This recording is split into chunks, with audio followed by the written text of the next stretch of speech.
Once upon a time in the food kingdom, the soil was healthy, nature was kind to humanity, and farmers never poured chemicals into the earth. Every plant was grown organically. In those days, people rarely fall sick. The air was clean, oil spillage didn't poison our farm and water, and food system was in harmony with the climate. Parents and children looked forward to going to the farm. Harvest time was like a festive period because there was bountiful yield. There was no food theft because food insecurity wasn't a concern. At moonlight, families gathered to enjoy folktales and freshly prepared meals that were made daily without the need of refrigerators. Oh, how I cherish the conscious gardening practice in my childhood neighborhood. The love for plant based diet. Hospitals were distant and rarely visited because food truly was everyone's medicine.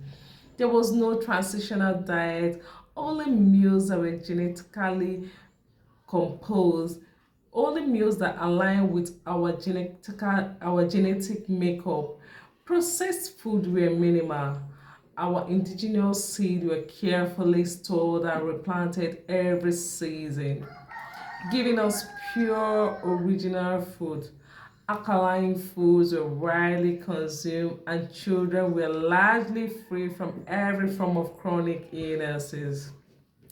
Mothers taught children how to cook without seasoning cubes, yet the meal were rich in taste and nutritious. Herbs and roots were household staples.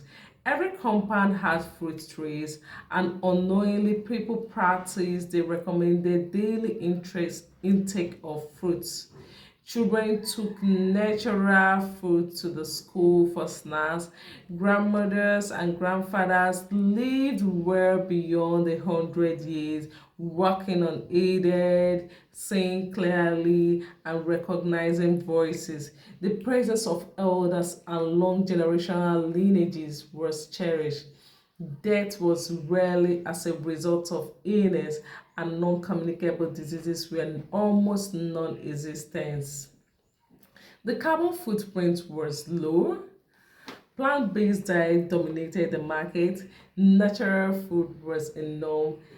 Palm wine tappers and farmers were the wealthiest in the village, and the sweetest and poorest water gushed from the spring. Now I keep asking myself, what happened to the good old days?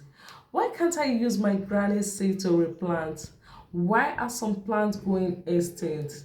And some of the plants going extinct were the plants that were used to heal people in the past. So I wonder, do we still carry the genetic makeup of our ancestors? If we do, why are there so many illnesses today? Thank you.